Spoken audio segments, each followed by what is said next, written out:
Boa noite a todos. Estamos aqui numa retransmissão via YouTube, né, para todo o público, tanto as pessoas que já se inscreveram, como aqueles que chegam agora ao canal, para a aula inaugural do curso de Filosofia do ano de 2021, aqui da Unifesp. Antes de iniciar, eu quero me dirigir rapidamente aos estudantes que estão chegando, né, os calouros do curso de Filosofia de 2021, para dizer que são bem-vindos e que sentimos muito, muito mesmo, pelo fato de ainda não ser possível o tão esperado contato presencial, né? Com seus professores, colegas e mesmo servidores da universidade. É algo que extrapola inteiramente os nossos domínios, já que é consequência da enorme crise sanitária, que é também uma crise política, econômica, na qual estamos todos mergulhados.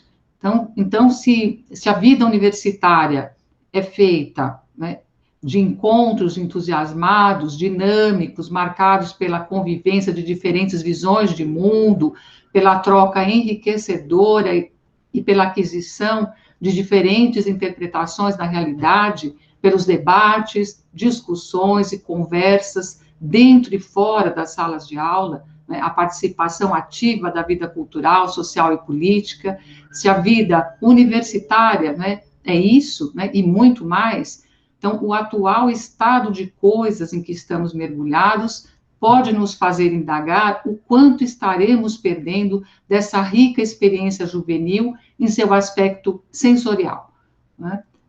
Mas essa não presença, né, uma semipresença, pois mediada pela máquina que impede o acesso integral ao outro por meio dos nossos sentidos, então o tato, o olfato, né? Então, talvez possa ser convertida, em certa medida, em algo a nosso favor, porque a vida universitária traz também o deleite de descobrir os nossos filósofos, de penetrar nos meandros de suas ideias, de aceitar os desafios suscitados pelos seus textos e resistir, ou não, à tentação de sermos seduzidos por eles, especialmente quando o tema de suas reflexões diz respeito a questões que nos tocam, né? E sobretudo quando nos tocam diretamente. Por isso, é com grande satisfação que anuncio a aula inaugural do curso de Filosofia de 2021, intitulada Nietzsche, Feminismo e Misoginia, a ser proferida pela professora doutora Scarlett Marton. Então, essa grande intelectual brasileira que muito nos honra com a sua presença e nos concede generosamente o contato com suas extraordinárias reflexões, né? A Scarlett Marton é professora titular de Filosofia Contemporânea da Universidade de São Paulo. Publicou no Brasil cerca de 19 livros, na maioria sobre a filosofia nietzschiana, dentre eles Nietzsche e a Arte de Decifrar Enigmas, de 2014, Nietzsche, das Forças Cósmicas aos Valores Humanos, terceira edição saiu em 2010, né? Extravagâncias, ensaios sobre a filosofia de Nietzsche, também já em terceira edição, em 2009, Nietzsche, seus leitores e suas leituras, 2010, Nietzsche, filósofo da suspeita, de 2010, a irrecusável busca de sentido, autobiografia intelectual, de 2004, né? E ela, professora, publicou também ainda ensaios em livros e revistas especializadas no Brasil, na Alemanha, na Áustria, na Espanha, na França, na Itália, em Portugal, nos Estados Unidos, na Colômbia, na Venezuela, na Bolívia, na Argentina e no Chile. Então, seu livro mais recente, Ambivalence de Nietzsche, Type, Figure et Image Féminine, Ambivalências de Nietzsche, Tipos, Figuras e Imagens Femininas, acaba de ser publicado pelas edições de La Sorbonne, né? e ainda tem mais, né? Ela fundou também o GEM, que é o Grupo de Estudos Nietzsche, criou os Cadernos Nietzsche, é coordenadora da coleção de livros Sendas e Veredas, implementou o GT Nietzsche junto à Ampof. Integra o Comitê Científico de Hyper Nietzsche, de Nietzsche Estudiant e de Monographie und Texte zur Nietzsche-Forschung. É com grande satisfação que anuncio a aula magna do Departamento de Filosofia de 2021. Professora doutora Scarlett Mato. Passo a palavra, então, à professora. Obrigada. Boa noite a todos. Estejam certos de que, para mim, é uma grande honra, de fato, proferir esta aula inaugural do Departamento de Filosofia da Unifesp. Meu primeiro agradecimento vai para a professora Jacira de Freitas, pela generosa apresentação, e também na pessoa da professora Jacira de Freitas, eu gostaria de agradecer ao Departamento de Filosofia pelo convite que me foi formulado. E gostaria igualmente de agradecer o professor Tomás Kawashi por viabilizar este nosso encontro. Como foi anunciado, Nietzsche, feminismo e misoginia. Na verdade, o trabalho que vou submeter à apreciação de vocês é parte do meu livro recém-publicado. Recém-publicado na França, esperemos que haja uma publicação também aqui no Brasil. Durante muito tempo, as observações de Nietzsche sobre as mulheres foram tomadas com precaução, seja por causa da misoginia que se julgava estar presente em seus textos, seja devido ao antifeminismo que se acreditava neles se manifestar. Não se procurava examinar as questões teóricas que emergem de seus escritos, nem refletir sobre o lugar que eles ocupam no conjunto de sua obra. Revelava-se muito mais prudente, ao que parece, ignorar suas posições acerca da condição feminina. Entre os raros estudiosos que levaram em conta os comentários de Nietzsche a esse respeito, alguns, como Walter Kaufmann, buscaram defender a ideia de que esses comentários não estavam à altura dos seus talentos, ou simplesmente não eram de interesse filosófico. Nos últimos tempos, escritos feministas se propuseram discutir as posições assumidas por Nietzsche a propósito das mulheres. Esses escritos se situam, sobretudo, no contexto dos estudos publicados em língua inglesa. Investigar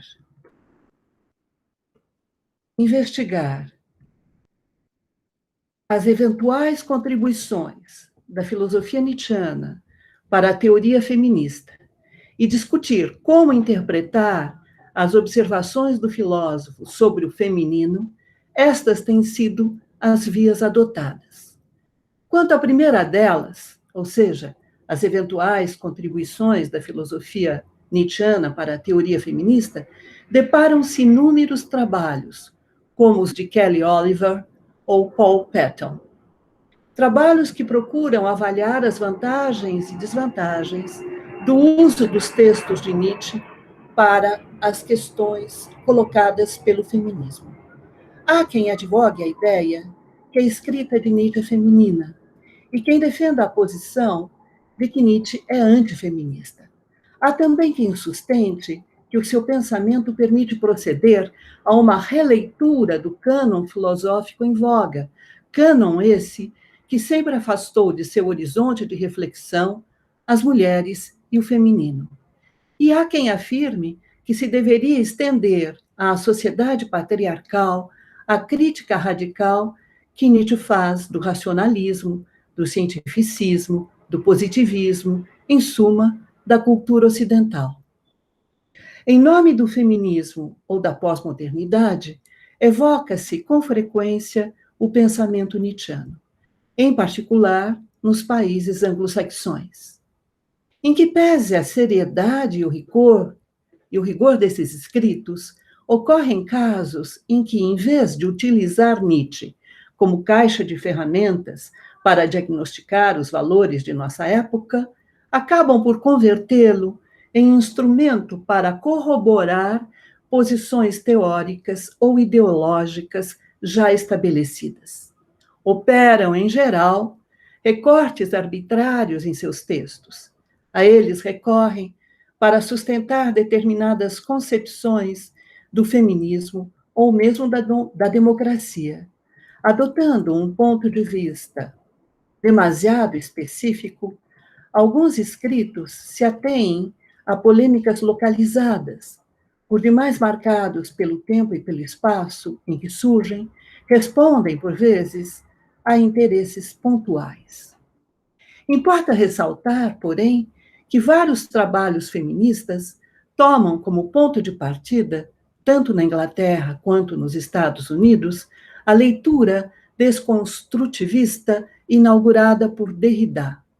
Em Esporas, os estilos de Nietzsche, livro publicado em 1978, o pensador francês fez um uso metafórico da mulher, uso esse que inspirou diversos trabalhos. Seguindo a trilha aberta por Derrida, Sarah Kaufmann e Lucy Irigaray contribuíram com seus estudos para que leituras feministas tomassem o filósofo por um valioso interlocutor. Adotando perspectivas diversas, várias autoras julgaram que as ideias de Nietzsche podiam oferecer interessantes pontos de partida para a teoria feminista. Não há dúvida de que o recurso de Nietzsche à tipologia se acha estreitamente ligado à sua recusa a encarar a mulher como essência. Rejeitando a ideia de mulher em si, pelo mesmo movimento, Nietzsche torna possível conceber uma pluralidade de configurações do feminino e tomar cada uma delas na sua singularidade. Inseridas nesse contexto, as suas afirmações a propósito do comportamento feminino não visam a mulher de modo geral. Ao contrário, elas buscam revelar os traços característicos de vários tipos de mulheres. Não é por acaso que feministas norte-americanas, como Maud Marie Clark, tendem a valorizar os aportes da filosofia nietzschiana para a causa das mulheres. Nietzsche teria introduzido, para usar uma expressão a que elas recorrem, a multiplicidade feminina. Se há muitos trabalhos sobre os escritos de Nietzsche a propósito das mulheres, a meu ver, faltam investigações acerca da estrutura filosófica que está na base desses trabalhos. Assim é que renunciei a estabelecer um diálogo entre o pensamento nietzschiano e os estudos feministas. Parecia-me indispensável evitar o risco de lançar sobre a sua obra um olhar obnubilado pela defesa ou recusa das posições feministas. Por um lado, eu não queria fazer uma leitura literal e anacrônica de seus escritos, que levaria a taxá-lo de misógino. Por outro, não desejava, sem uma avaliação prévia de suas proposições, lançar-me num discurso apologético que faria dele cúmplice do feminismo. Não desejei julgar o indivíduo Nietzsche, condená-lo ou, eventualmente, absolvê-lo. É bem verdade que não é fácil a tarefa de examinar os escritos de Nietzsche sobre as mulheres. Esses textos constituem uma pletora de observações que vai de clichês a complexas e refinadas análises da condição humana, de digressões esparsas a reflexões que provêm de cerrada argumentação. Excetuando-se os primeiros escritos do filósofo, suas observações sobre as mulheres estão presentes praticamente em toda a sua obra. Aparecem, por exemplo, em numerosas passagens de Humano Demasiado Humano, numa sequência de parágrafos do segundo livro da Gaia Ciência, em diversos discursos de Assim Falava Zaratustra, num grupo de aforismos de Para Além de Bem e Mal, num certo número de parágrafos do Crepúsculo dos Ídolos. Levando em conta tanto os livros publicados quanto as anotações póstumas, segundo a sua ordem cronológica de elaboração, meu intuito é o de fazer uma leitura imanente dos textos de Nietzsche, com o propósito de elucidar as posições que ele assume em relação às mulheres e, ao mesmo tempo, realçar as estratégias a que recorre. Examinar as imagens das mulheres que Nietzsche constrói e os papéis que lhes atribui. Indagar de que modo ele recorre à tipologia em suas análises das figuras femininas. Inquirir a respeito das personificações femininas de entidades abstratas que ele cria. Perguntar das posições que assume acerca das mulheres que querem emancipar-se. Investigar as razões que o levam a combater frontalmente as mulheres cultas. Esses são os problemas que presidem a minha investigação. Defendo a tese de que as considerações de Nietzsche sobre as mulheres não ocupam um lugar marginal em sua obra. Elas não se reduzem a preferências pessoais e, menos ainda, a desvios eventuais. Bem ao contrário, essas considerações se inscrevem no empreendimento filosófico nietzschiano. Tanto é assim que se acham relacionadas com temas centrais do pensamento do filósofo, como o perspectivismo e o experimentalismo, a crítica da metafísica e a luta contra o dogmatismo, a psicologia e a tipologia, os espíritos livres e os filósofos do futuro, a vontade de verdade e a ideia de interpretação, o conceito de vontade de potência e a noção de força, o eterno retorno do mesmo e o amor fati, as ideias modernas e a decadência.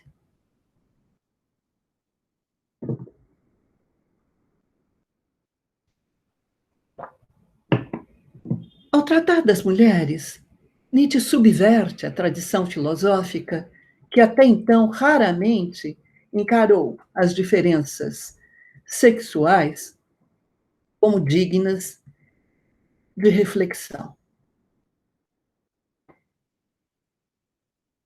Ao distinguir o masculino e o feminino, Nietzsche desenvolve uma reflexão sobre as relações humanas que se poderia chamar de sexuada.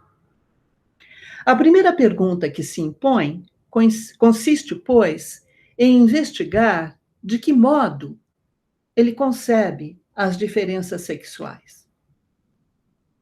É certo que Nietzsche dificilmente encararia as diferenças sexuais como meras diferenças biológicas. E isto, antes de mais nada, porque ele recusa a opacidade dos fatos, rejeita a pretensa objetividade da ciência.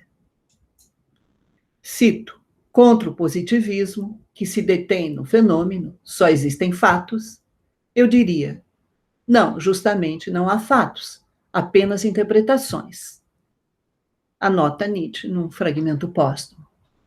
Renunciando a interpretar, os positivistas insistem na necessidade de o ser humano ater-se aos fatos. Com isso, não percebem que a visão que propõem não passa de mais uma interpretação. Na perspectiva nietzschiana, não há, pois, fato biológico que já não se apresente como uma interpretação de um suposto fato biológico. Daí decorre que não se pode entender as diferenças sexuais simplesmente como dados da natureza. É preciso inscrever essas diferenças num quadro histórico. Ignorar a determinação cultural das diferenças sexuais implica, no limite, em acreditar na natureza humana e, com isso, comprometer-se com o pensar metafísico. Mas também é certo que Nietzsche não conceberia o masculino e o feminino como meras construções culturais. Se ele se limitasse a negar as diferenças biológicas em proveito das construções culturais, abraçaria uma interpretação do ser humano tão parcial e débil quanto aquela que critica. A lógica dualista, que opera a partir de polos antagônicos, acaba por voltar-se contra si mesma na medida em que barra o caminho a novas perspectivas. Constrangendo a um único e mesmo procedimento, essa lógica dualista se mostra, em certa medida, autodestrutiva.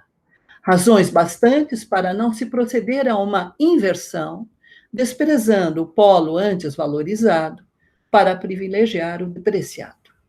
Para combater a distinção entre diferenças biológicas e construções culturais, é preciso reverter e ultrapassar o dualismo milenar entre corpo e alma. A reversão desse dualismo leva a conceber o corpo não mais como o que se opõe à alma, mas como o que de algum modo a integra, de sorte que não se tem mais dois, corpo e alma, e sim apenas um. Importa notar, porém, que esse um é múltiplo. No entender de Nietzsche, o corpo não é um aglomerado de órgãos, tecidos e células, cuja natureza se mostra nas estruturas anatômicas. Tampouco é a sede de sentimentos e pensamentos que emergem e interagem, concebidos segundo o modelo da consciência. E menos ainda é a combinação dos dois registros. Ao contrário, o corpo consiste em impulsos que interagem, fazendo surgir diversas configurações e assumindo várias formas de coordenação e conflito, organização e desintegração. Uma palavra, o corpo é um complexo de impulsos em permanente combate. Nesse contexto, não me parece temerário afirmar que, enquanto elaborações culturais, as diversas concepções historicamente situadas do feminino e do masculino são ditadas pela condição fisiopsicológica de indivíduos que pertencem a certo grupo social num determinado momento. Mas, uma vez que os valores estabelecidos por esses indivíduos são incorporados, de uma maneira ou de outra, à sua condição fisiopsicológica, eles acabam por transformar essa condição. Desse modo, em suas diversas expressões, o masculino e o feminino convertem-se numa segunda natureza que também está em constante mutação. Mas seria preciso ainda ressaltar a estreita relação que Nietzsche estabelece entre a fisiopsicologia e a tipologia. Em seus textos, ele se lança num constante trabalho de questionamento do essencialismo, não se furtando a criticar os princípios de unidade, identidade e permanência. Em vez de encarar o ser humano como uma totalidade independente, completa, permanente e unitária, Nietzsche concebe o ser humano como uma configuração pulsional que se apresenta sob diversas formas. A noção de tipo, tipologia, a noção de tipo vem designar cada uma dessas formas, caracterizadas por traços distintivos recorrentes. A determinação de diferentes condições fisiopsicológicas leva a estabelecer diferentes tipos, que, embora não sejam imutáveis, têm certa duração no tempo. É nesse quadro teórico que se situam as reflexões de Nietzsche sobre as mulheres. Considerando o masculino e o feminino como uma segunda natureza em constante mudança, Ele põe em cena várias configurações do feminino. Ao tratar das mulheres, Nietzsche se exprime, por exemplo, sobre as emancipadas, as mães, as solteironas.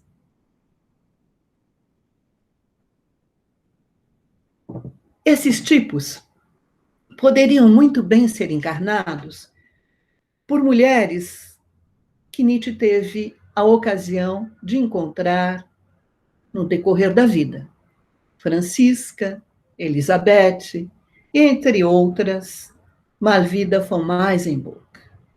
Contudo, defendo a ideia de que lançar mão de dados biográficos do autor é de pouca valia para elucidar as suas posições filosóficas. Assinalar a presença de diversas mulheres com quem Nietzsche se relacionou de nada serve para iluminar os textos femininos que ele concebe. Assim, trazer à cena sua irmã Elizabeth não contribui para esclarecer as suas reflexões sobre as solteironas. Dar destaque a Francisca Nietzsche, ou Marie Baumgarten, ou Sophie Hitchell, não colabora para explicar suas observações sobre as mães. Pôr em evidência Malvida von Meisenburg, Meta von Salles, Rosa von Schönhofer e Helene von Druskowitz não concorre para lançar luz sobre suas considerações acerca das mulheres emancipadas. E ressaltar a presença de Cosima Wagner e Lu Salomé em sua vida só vem acrescer as dificuldades. Bem sabemos que Nietzsche foi um autor pródigo em escritos a respeito da própria vida. Mas é com prudência que se deve encarar a relação entre vida e obra, no caso do pensamento nietzschiano. A meu ver, não é pondo de lado a sua existência que Nietzsche elabora a sua obra. Esta, a obra, é parte integrante da sua vida. Foi preciso essa vida para que existisse essa obra. Mas essa vida não se reduz a uma configuração psicológica individual ou a um mundo interior específico. Eu cito: mas deixemos o Sr. Nietzsche. Que importa que o Sr. Nietzsche está outra vez com saúde? Lemos no prefácio a segunda edição da Gaia Ciência. Singulares, as vivências do autor desse livro não são individuais. É uma forma de vida dada, uma condição fisiopsicológica determinada que nesses textos se exprime. Elucidar a obra pela vida resulta, porém, de uma opção metodológica. Assim é que, ao procurar compreender posições teóricas de Nietzsche, certos comentadores sustentam que um componente homossexual latente ou manifesto constituiria um traço marcante de sua personalidade. Há quem defenda a ideia de que seu homossexualismo for exacerbado pela atmosfera repressora que imperava na casa familiar em Naumburgo, apenas com a sua ida para a escola de Pforta, atenuara-se a repressão. Nos seus estudos sobre a Grécia Antiga, ele percebera que então eram consideradas normais as práticas homossexuais. Alguns buscam no componente homossexual as causas da misoginia expressa em alguns de seus textos, outros julgam que o antifeminismo presente em escritos seus teve como fonte primeira as mulheres de sua casa. Tanto num caso quanto no outro, tentam esclarecer a obra de Nietzsche a partir do exame de sua vida. Tomando essa via, adotando esse caminho, seria possível, por exemplo, defender a ideia de que Nietzsche muda de atitude em relação às mulheres se compara a sequência do parágrafo 57 ao 75 do segundo livro da Gaia Ciência com textos posteriores. Nietzsche passaria de uma certa abertura a uma total intransigência em relação às mulheres. E tal mudança se explicaria, ao menos em parte, pela suposta traição de Lu Salomé, que teria preferido a companhia de Paul Rée à companhia de Nietzsche. Romper com a jovem russa no inverno de 1882-83, depois de publicar a Gaia Ciência, com as suas 4 primeiras partes, teria levado Nietzsche a radicalizar suas posições. Ora, como conhecer os rumos que o seu pensamento teria tomado se ele e Lu Salomé tivessem mantido um relacionamento profundo e duradouro? De igual modo, como avaliar o impacto que teria tido sobre suas ideias as frustrações ocasionadas por um desejo que não se realizou? Também seria possível advogar a tese de que as relações peculiares de Nietzsche com sua irmã e sua mãe concorreriam para elucidar a sua doutrina do eterno retorno do mesmo. No Esse Homo, Nietzsche chega a ser contundente. Cito: confesso que a mais profunda objeção contra o eterno retorno, meu pensamento verdadeiramente abissal, são sempre minha irmã e minha mãe. Então, ele parece horrorizar-se com a ideia de ter de voltar um número infinito de vezes como filho dessa mãe e irmão dessa irmã. Mas que aspectos da doutrina do eterno retorno do mesmo essa declaração poderia vir a esclarecer? Suas implicações éticas? Sua vertente cosmológica? Seu caráter dionisíaco? E o que fazer com o resto da história? Afinal, logo depois, o colapso psíquico que obrigou Nietzsche a interromper suas atividades intelectuais levou a conviver com essas 2 mulheres, com a mãe, até a morte dela, em 1897, e com a irmã, até a sua própria morte, em 1900. Não hesito, pois, em afirmar que recorrer aos dados biográficos de Nietzsche para tentar elucidar a sua obra, em vez de trazer soluções, nada mais faz do que engendrar novos problemas. Por certo, ele foi ambivalente com mulheres com quem se ligou no decorrer da vida, como na sua relação com Lu Salomé, Cosima Wagner, e, em particular, com sua irmã e sua mãe. Também é verdade que ambivalências mais importantes se mostram quando se compara a maneira com que ele trata as mulheres emancipadas em seus textos e seu comportamento em relação àquelas com quem se relacionou. Mas as ambivalências que me interessam aqui são as que se encontram nos próprios textos de Nietzsche.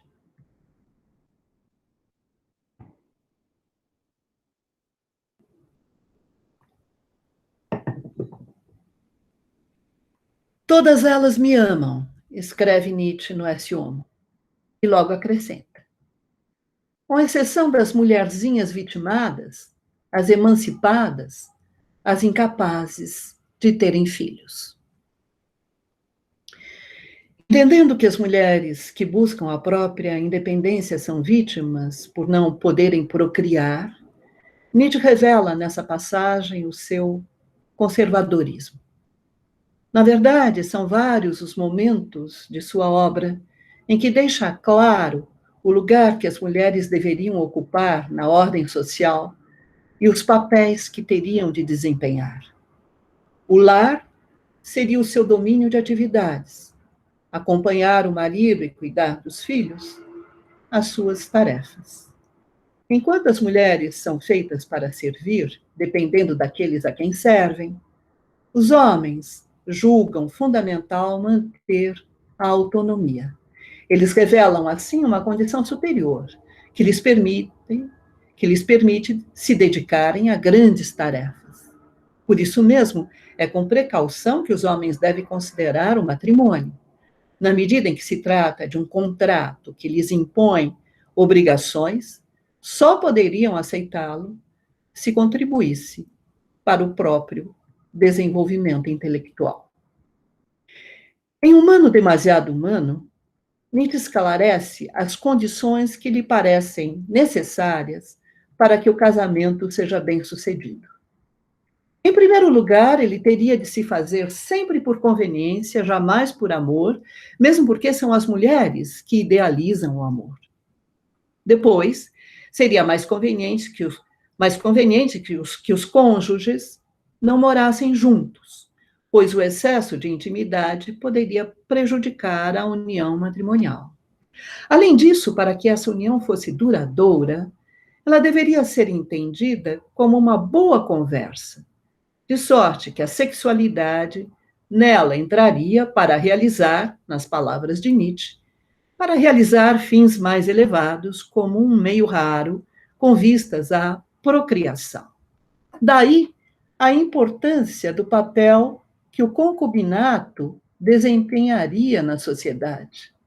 Nietzsche chega até mesmo a avançar a ideia de que, menos honestas do que as cortesãs, as esposas sempre recorreram a subterfúgios para serem mantidas. Por isso, valorizaram as tarefas domésticas e o cuidado dos filhos, como pretexto para se subtraírem ao trabalho. Numa sociedade ideal, a elas, as mulheres, deveria caber a responsabilidade pelo sustento da família.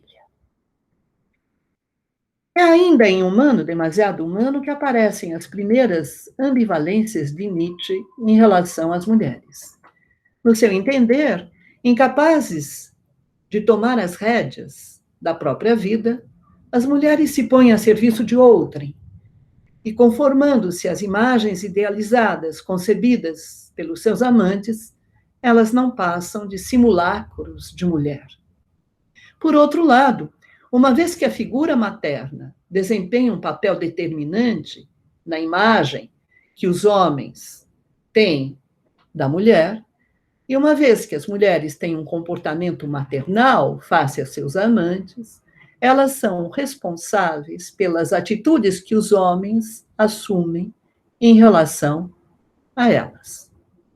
Por um lado, de início, as mulheres idolatram o amor, mas habituando-se às imagens idealizadas que elas criaram, tornam-se presas de suas próprias idealizações.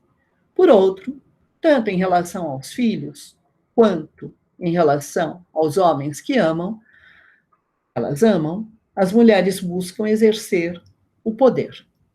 Por um lado, no quadro de um casamento bem-sucedido, comparável ao amigo, a mulher proporciona a seu cônjuge momentos de intenso prazer sexual. Por outro, respeitando as regras sociais, ela constitui entrave para que ele se torne independente em seus pensamentos e ações, a ponto de impedir o aparecimento dos espíritos livres. Se em Humano, Demasiado Humano, Nietzsche considera que a mulher pode contribuir para a formação das gerações por vir, ele não deixa de intitular esse capítulo em que trata das mulheres, não deixa de intitular esse capítulo A Mulher e a Criança.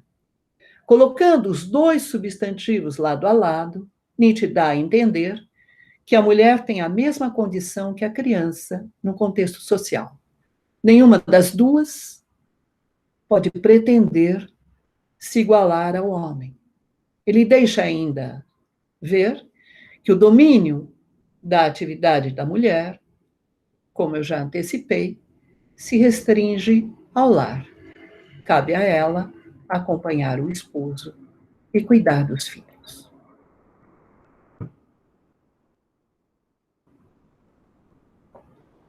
Será apenas na Gaia Ciência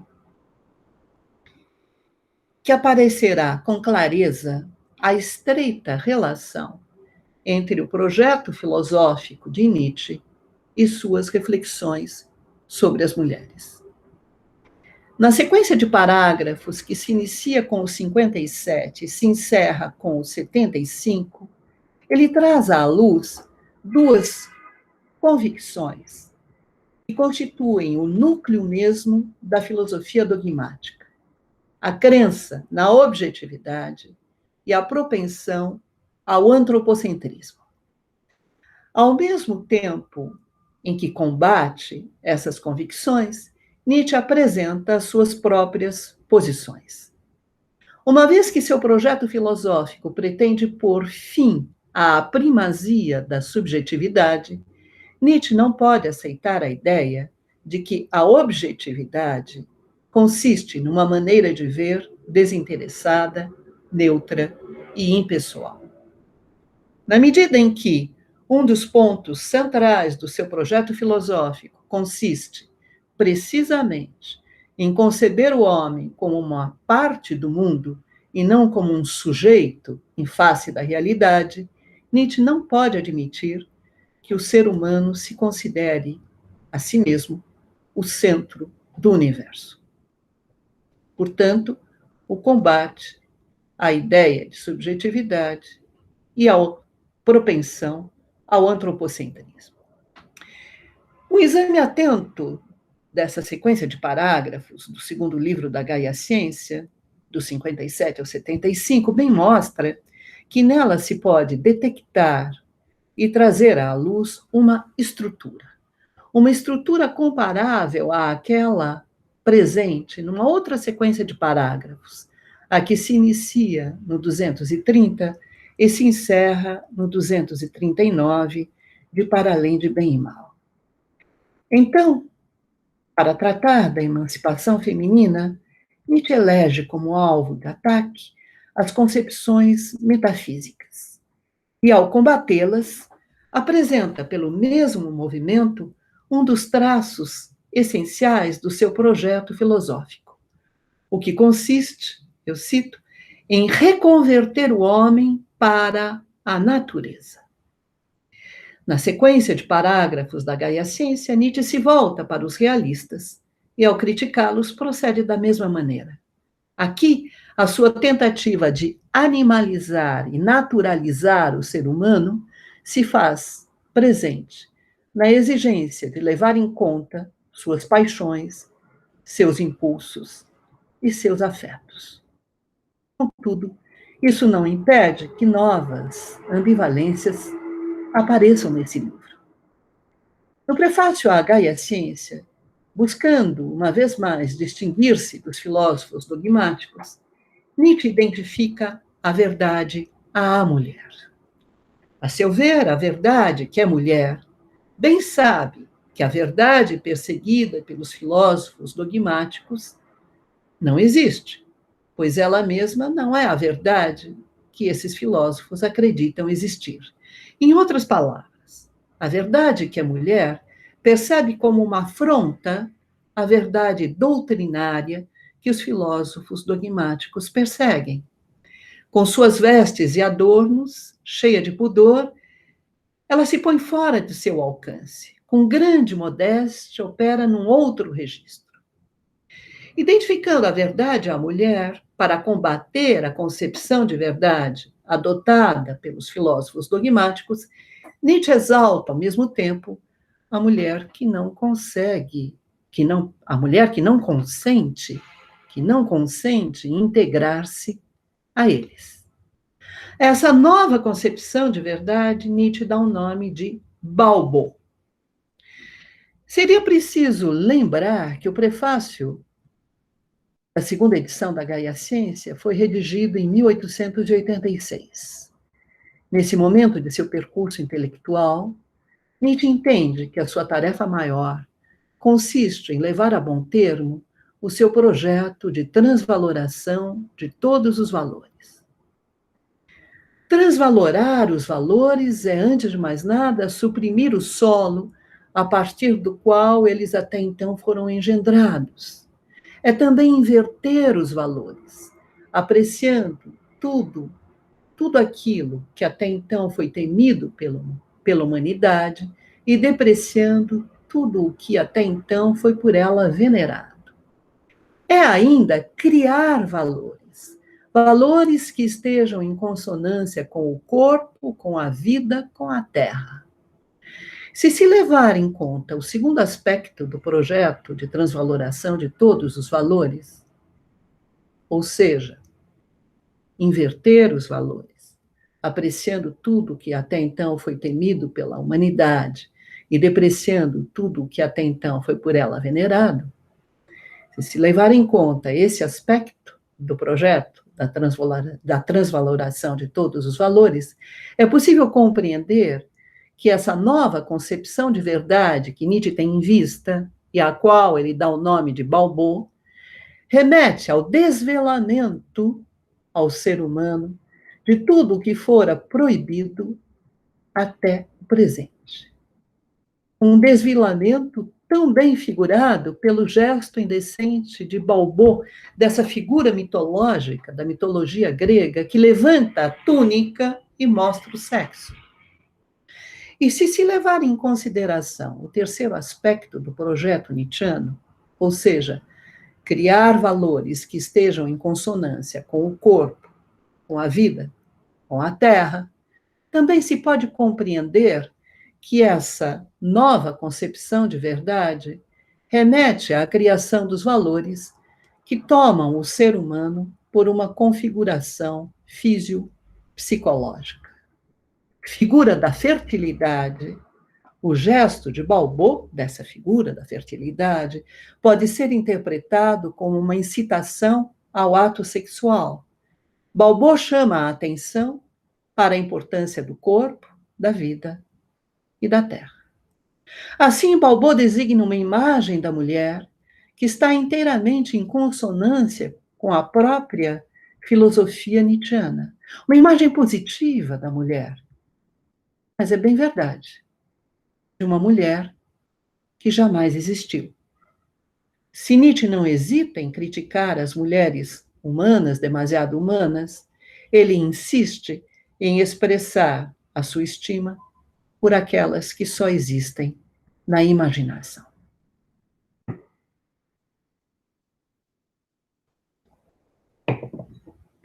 É em Assim Falava Zaratustra que se revela com clareza o descompasso entre as personificações femininas de entidades abstratas e as mulheres humanas demasiado humanas.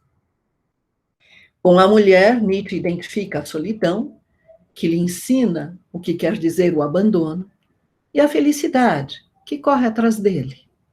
Mas são, sobretudo, a sabedoria, a vida e a eternidade, que, concebidas como mulheres, desempenharão papel central no livro.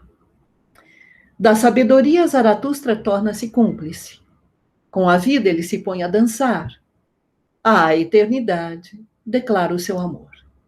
Não há dúvida de que essas são as suas mulheres bem-amadas. Em Assim Falava Zaratustra, Nietzsche converte as mulheres em porta-vozes de suas ideias. A sabedoria e, sobretudo, a vida dão voz às suas posições filosóficas. A sabedoria selvagem de Zaratustra é corajosa, como o guerreiro a quem ela dá o seu amor.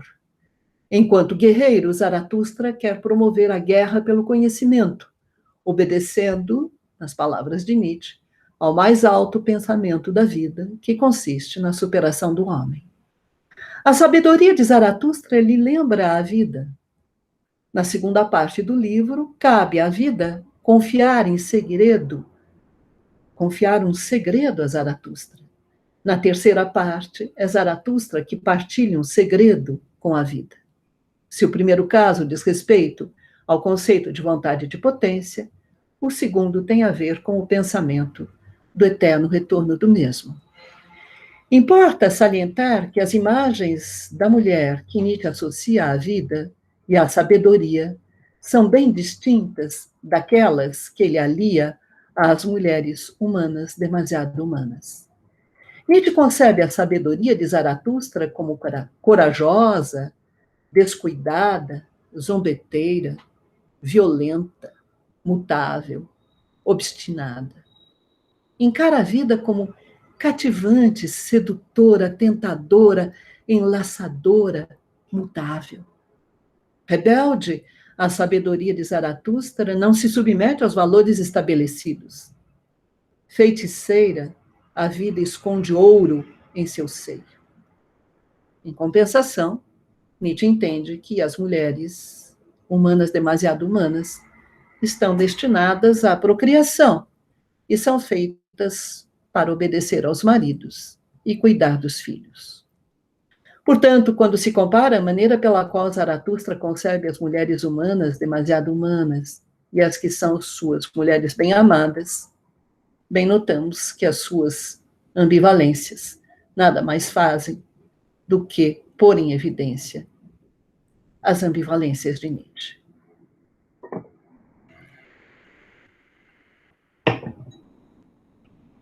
Em Para Além de Bem e Mal, tendo em vista dois adversários ao mesmo tempo, Nietzsche combate, por um lado, a filosofia dogmática, questionando os expedientes comprometidos com o pensar metafísico a que ela recorre, e ataca, por outro, o movimento de emancipação feminina, denunciando um modo de proceder que leva as mulheres a se identificarem com os filósofos dogmáticos. Afirma, então, que a mulher fala sobre a mulher em si, ou seja, a mulher enquanto gênero, teoriza sobre a mulher enquanto conceito.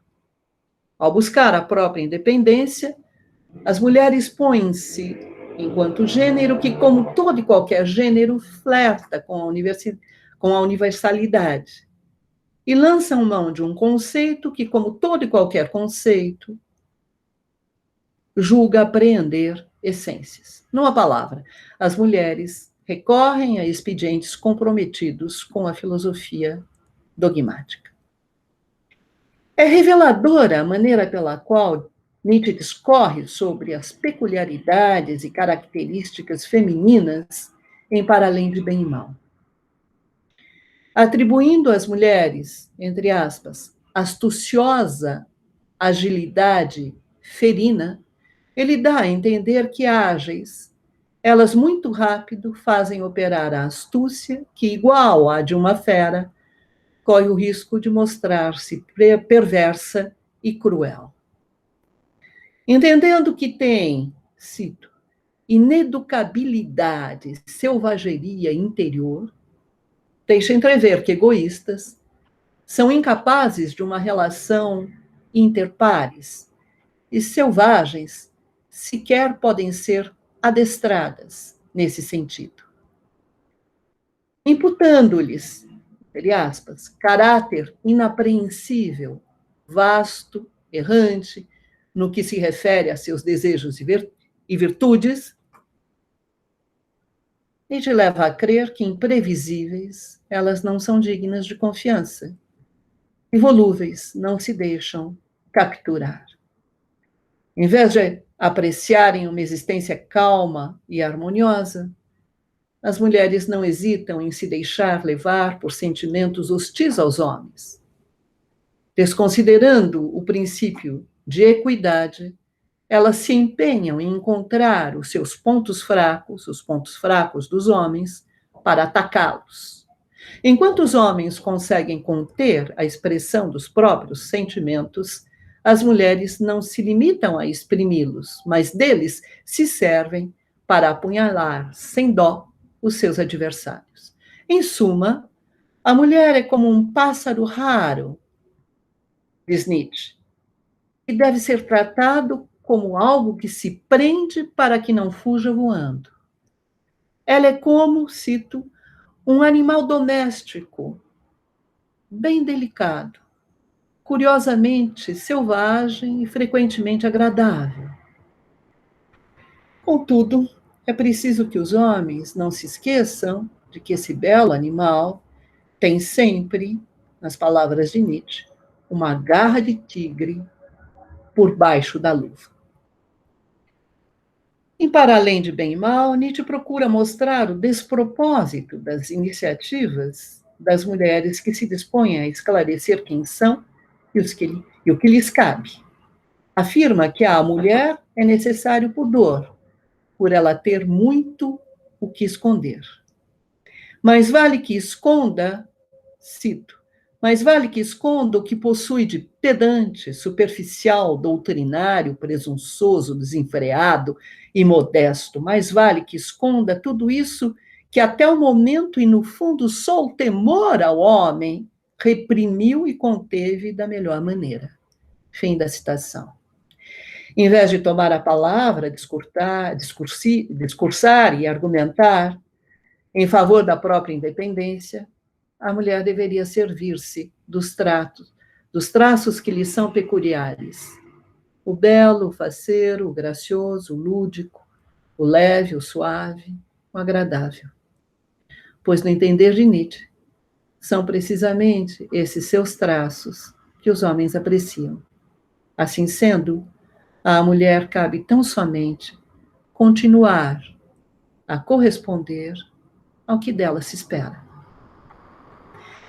Mas, se ao lutar por igualdade de direitos, as mulheres da sua época se enganam porque não recorrem às boas armas, equívoco ainda maior é o dos homens, que acatam tais anseios, aceitam tais demandas, toleram tais exigências.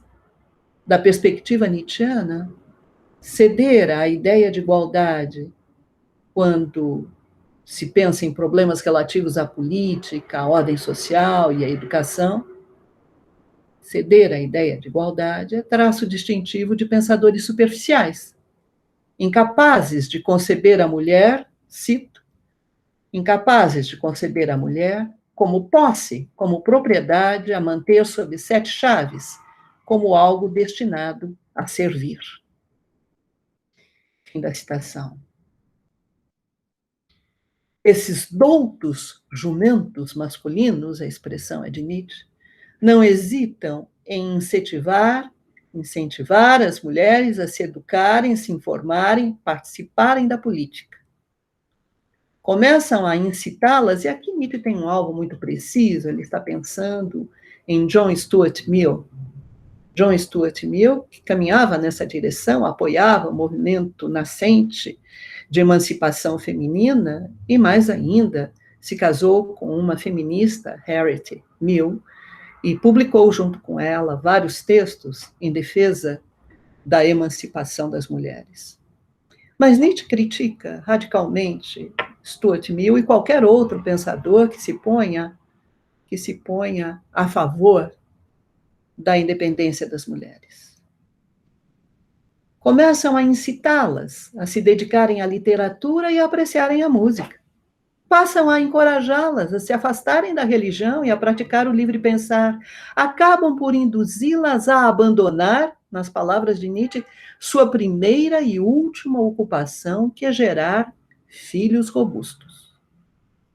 Em suma, é justamente porque os homens abrem mão da precedência e renunciam às posições de mando que surge, no entender de Nietzsche, um movimento de emancipação feminina. Se eles mantivessem a atitude que lhes cabe, a posição que lhes compete, o lugar que lhes pertence, as mulheres não acalentariam desejos igualitários. Na ótica nietzschiana, ao lutar pela igualdade de direitos, o movimento de emancipação feminina nada mais é do que uma manifestação da decadência característica da modernidade. Nietzsche entende a igualdade como a imposição do que é uniforme, do que é gregário. Ele concebe a igualdade como supressão das diferenças, exclusão das exceções. Acreditando que, graças a Rousseau e à Revolução Francesa, a ideia de igualdade se tornou sinônimo de nivelamento gregário, Nietzsche a converte num dos seus alvos privilegiados, fazendo dos seus ataques a essa ideia o cerne argumentativo da sua crítica à modernidade. Pensador crítico da uniformização, Nietzsche não é, de modo algum, ambivalente quando se trata da emancipação das mulheres.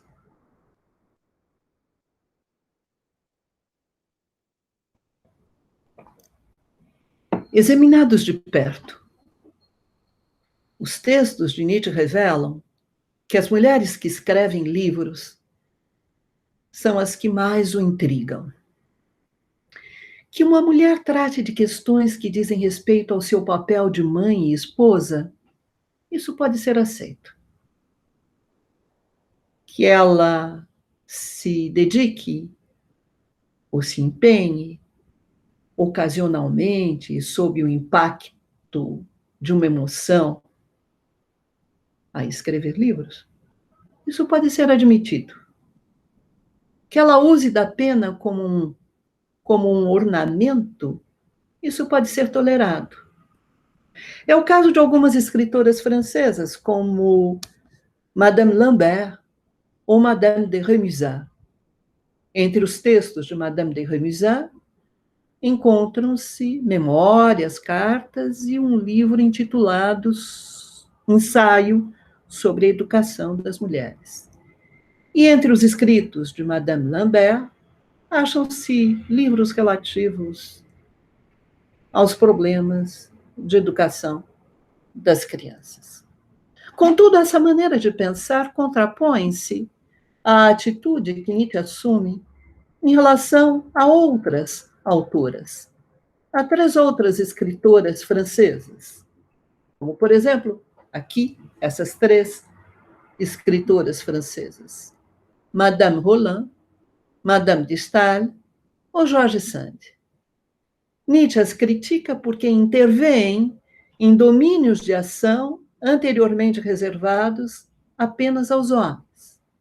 Ele afirma, cito, entre os homens, essas 3 citadas são 3 mulheres cômicas, nada mais. E isso por quê? Porque ousam expressar-se publicamente sobre todos os domínios da vida, dos problemas relativos à literatura até às questões políticas e sociais, insistindo na ideia de que as mulheres não deveriam expressar-se em público sobre ciências e menos ainda sobre filosofia ou política. Nietzsche adere, por fim, à prática da exclusão tão característica da filosofia dos tempos modernos. Pela atenção de todos, muitíssimo obrigada.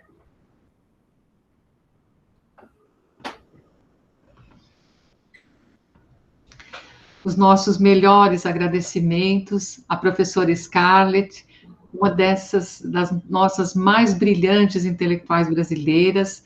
A sua inequívoca vocação filosófica nos contempla com essa belíssima aula magna do curso de filosofia da Unifesp. Nossos aplausos, embora inaudíveis. Meu muito obrigada, professora. Apenas uma palavra, professora Jacira de Freitas. Cabe a mim agradecê-la e ao Departamento de Filosofia da Unifesp por essa honra e enorme satisfação em proferir esta aula inaugural do curso de filosofia. Muitíssimo obrigada uma vez mais. Esteja certa da minha gratidão. Eu que agradeço. Muito obrigada. Antes de encerrar, gostaria ainda de lembrar algumas pessoas que contribuíram para a realização do evento. Gostaria de agradecer aos coordenadores do curso, a toda a equipe de organização da semana dedicada à recepção aos calouros, em especial ao Arilson pela disponibilização de um espaço para que realizássemos esse evento nessa data. A Amanda, por todo o apoio no decorrer desse processo, a Érica, pelo apoio na secretaria, e, finalmente, ao professor Tomás, pela viabilização das ferramentas digitais que possibilitaram a realização do evento. Obrigada a todos que puderam participar. Talvez nós tenhamos agora alguns avisos com o professor Tomás. Obrigada, e de minha parte aqui está encerrada a sessão.